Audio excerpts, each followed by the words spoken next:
Good morning বন্ধুরা, চলে এলাম তোমাদের সামনে নতুন দিনে নতুন একটা ব্লগ নিয়ে। তো কলকাতা টু গ্যাংটক জার্নি কীভাবে করলাম সেটাই তোমাদের সামনে শেয়ার করছি। চলো, তো এখন আমরা ট্রেনে আছি, তো সেটাই তোমাদের সাথে শেয়ার করছি। এটা হচ্ছে মালদা স্টেশন পার হয়ে যাচ্ছে, মালদাটা ক্রস করবো। সকাল হয়ে গেছে, তো ভালোই লাগছে না ট্রেনে বসে থাকতে থাকতে। কী করব, দেখো আশপাশটা খুব সুন্দর লাগছে না, যার কারণে ভিডিও করলাম। এটা হচ্ছে চায়ের বাগান, পুরোটা এত সুন্দর লাগছে দেখতে, ভিডিও না করে থাকতে পারলাম না। যাই হোক, তোমরা পুরো ভিডিওটা দেখতে থাকো, কেউ স্কিপ করবে না। আর নতুন হয়ে থাকলে অবশ্যই চ্যানেলটাকে সাবস্ক্রাইব করে পাশে থেকো। অবশ্যই ছোট্ট একটা কমেন্ট করে জানিও কেমন লাগছে। তো চলো, তারপর রওনা দিয়ে দিলাম আমরা গ্যাংটকের উদ্দেশ্যে। দেখতেই পাচ্ছ চারিদিকে শুধু পাহাড় আর পাহাড়, গাড়ি আর পাহাড়, যেটা হয় আর কি।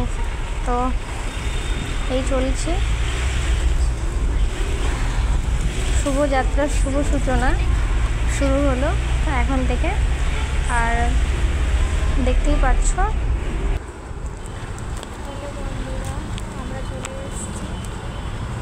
এনজিপি থেকে গ্যাংটক প্রায় একদম 4 ঘন্টা। তো আমরা একটা প্যাকেজ করে নিয়েছিলাম, সেই প্যাকেজের মধ্যে থেকেই সব কিছুটা, গাড়ি ওখান থেকেই অ্যাড আছে। তো 1 টাকাও আমাদেরকে এক্সট্রাভাবে দিতে হয়নি, এই প্যাকেজের মধ্যে থেকেই সব কিছু। তারপর আমরা চলে এলাম একটা হোটেলে, খিদে পেয়ে গেছিলো। তো হোটেলের খাবারটা দেখো এত সুন্দর সাজিয়ে গুছিয়ে দিয়েছে, আবার কাঁসার থালায়, দেখে মন ভরে গেল। খাওয়া তো দূরের কথা। তারপর চলো, খাওয়া দাওয়া করে আবার আমরা বেরিয়ে পড়লাম। শুধু দেখো এত সুন্দর লাগছে দেখতে, কি বলবো। মানে প্রকৃতির প্রেমে যারা পাগল তারাই এইসব ভালোবাসে, তারাই বুঝতে পারবে। তো আমরা চলে এলাম গ্যাংটক পরের দিন সকালবেলা। তো দেখো আমরা যে হোটেলে ছিলাম সেই হোটেলেই আমি ভিডিওটা করেছি। আর প্রচণ্ড ঠান্ডা, কিন্তু আমি সকালবেলা উঠেছি শুধু ভিডিও করার জন্য, রীতিমতন কাঁপছি, তাও কিন্তু ভিডিও করে যাচ্ছি। দেখতেই পাচ্ছ এই যে রুমটাতে ছিলাম, এটাও প্যাকেজের মধ্যে ছিল। দেখতেই পাচ্ছ চারিদিকে কুয়াশা ভর্তি, মনে হচ্ছে শীতকাল। তো আমি এখন তোমাদেরকে দেখাবো ভিউটা, শুধু দেখো কি সুন্দর লাগছে। এটা কিন্তু গ্যাংটকেই এটা। চারিদিকে কুয়াশা, ঠান্ডা, এত ঠান্ডা মনে হচ্ছে আমি শীতকাল, এরকম একটা ব্যাপার। যাই হোক, কেমন লাগছে তোমরা কিন্তু কমেন্ট করে জানাবে বন্ধুরা। তো দেখো আমাকে ভিডিও করে দিচ্ছে আমার বর, তো আমি এবার ওকে দেখাই অবস্থাটা। দেখতেই পাচ্ছ রীতিমতন জ্যাকেট পরা, তার ওপরেও কাঁপছে, এমন পরিস্থিতি। তারপর আমরা বেলা 10টার দিকে বেরিয়ে পড়লাম দুজনে মিলে একটু ঘুরতে আশপাশটা।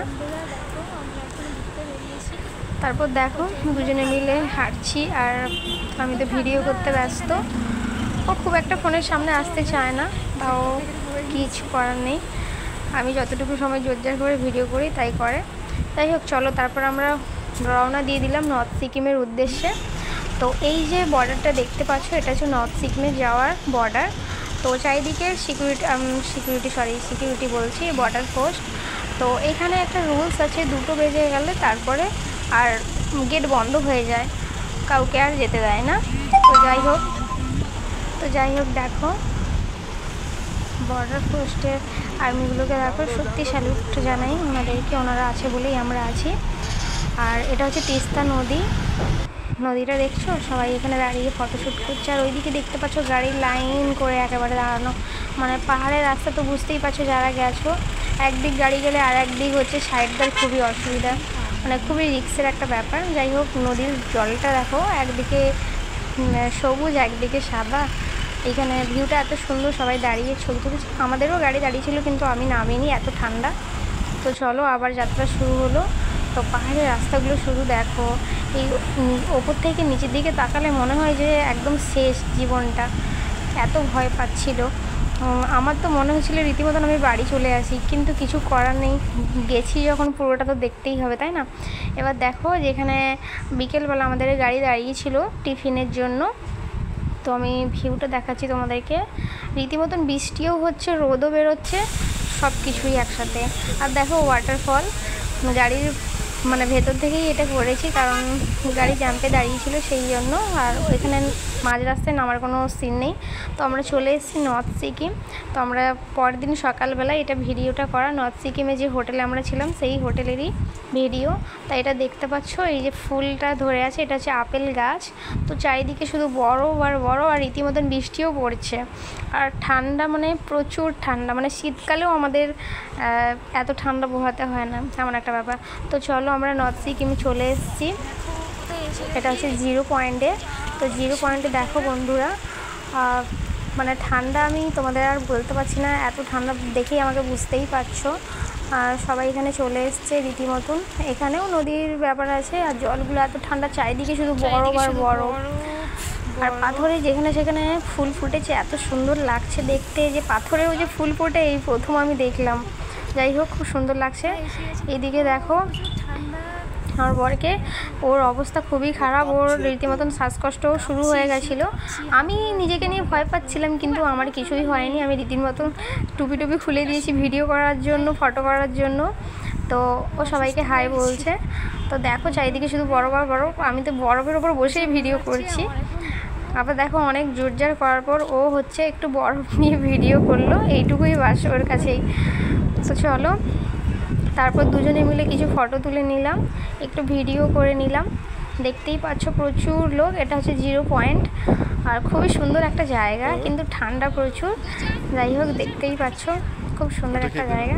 তারপর চলো, ভীষণ সুন্দর জায়গা, আর যত ঠান্ডা তত বেশি হাওয়া। এখানে যাওয়ার জন্য এক্সট্রা আমাদেরকে 400 টাকা করে দিতে হয়েছিল, কারণ এটা প্যাকেজের মধ্যে ছিল না। তো যাই হোক, চলো এখান থেকে বেরিয়ে পড়লাম আমরা হোটেলের উদ্দেশ্যে। তো দেখো শুধু বরফগুলো যেন পাহাড় গড়িয়ে নেমে আসছে, এমন একটা ব্যাপার। এটা গাড়ি থেকেই ভিডিওটা করেছি, আশা করি তোমরা দেখলে বুঝতে পারবে। খুব সুন্দর লাগছে না দেখতে, বলো? সামনে থেকে দেখার সৌভাগ্যটা হয়তো সবার হয় না। যাই হোক, অনেকে গেছো, যারা যারা ঘুরে এসছো অবশ্যই কিন্তু কমেন্ট করে জানিও আমাকে কেমন লেগেছে, তোমাদের এক্সপিরিয়েন্সটা আমাকে জানিও। আমার তো ভালো লেগেছে, খুব একটা খারাপ নয়, কিন্তু আমি দ্বিতীয়বার আর যাবো না, এটাই বলে এসেছি। তো চলো, এই দেখো যে পাথরেও যে ফুল ফোটে সেটাই তোমাদেরকে দেখাচ্ছি। কি সুন্দর দেখো, পাথরে যে ফুলগুলো ফুটেছে এত সুন্দর লাগছে দেখতে।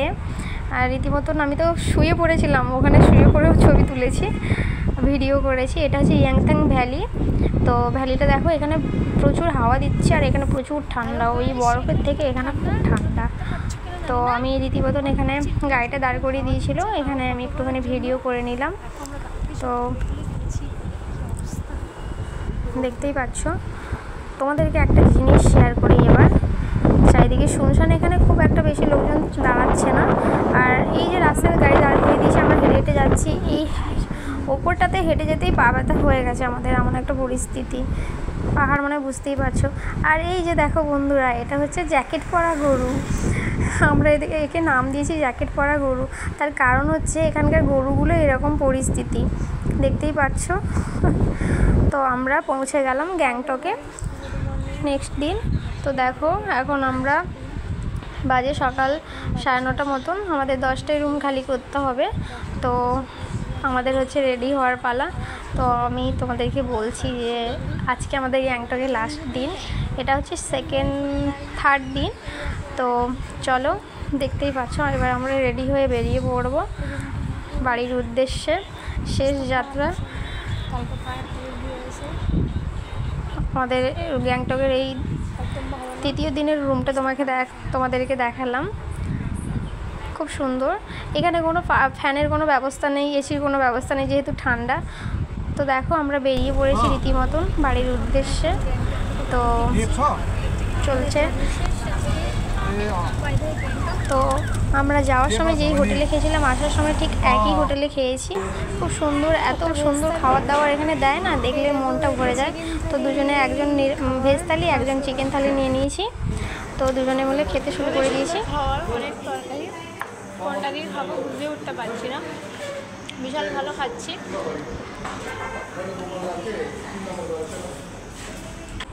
তো দেখো এই তিস্তা নদীটা যেখানে সেখানে শুকনো, বা যেখানে সেখানে জলে ভরা, আর চারিদিকে পাথর, পাহাড় আর গাছ, পাহাড় আর গাছ, এত সুন্দর দেখতে লাগছে, ভীষণ ভালো লাগছে।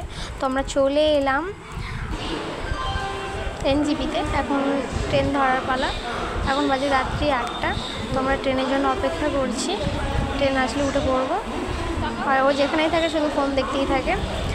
তো চলো, ট্রেন আসলে এবার উঠে পড়বো, সেই কারণে বসে। তো ট্রেনও চলে এলো, আমি একদম শটাং ওপরে উঠে গেছি। তো জায়গা তো ধরতে হবে না, যেহেতু সারা রাতের ব্যাপার আছে। আর ও ওখানে নিচে বসে রয়েছে, জায়গা সবাই যে যা জায়গা দখল ব্যাপার। তো আমি আমার মতন জায়গা নিয়ে নিয়েছি, কারণ সারা রাত তো এখানেই কাটাতে হবে, সেই কারণে। তো সবাইকে শুভরাত্রি বলছিলাম আমি। তো চলো, পরদিন সকালবেলা আমরা শিয়ালদা স্টেশনে নেমে পড়েছি। যাত্রা শুভ শেষ। আর আমার এই ব্লগটা তোমাদের কেমন লাগছে অবশ্যই কিন্তু কমেন্ট করে জানাও।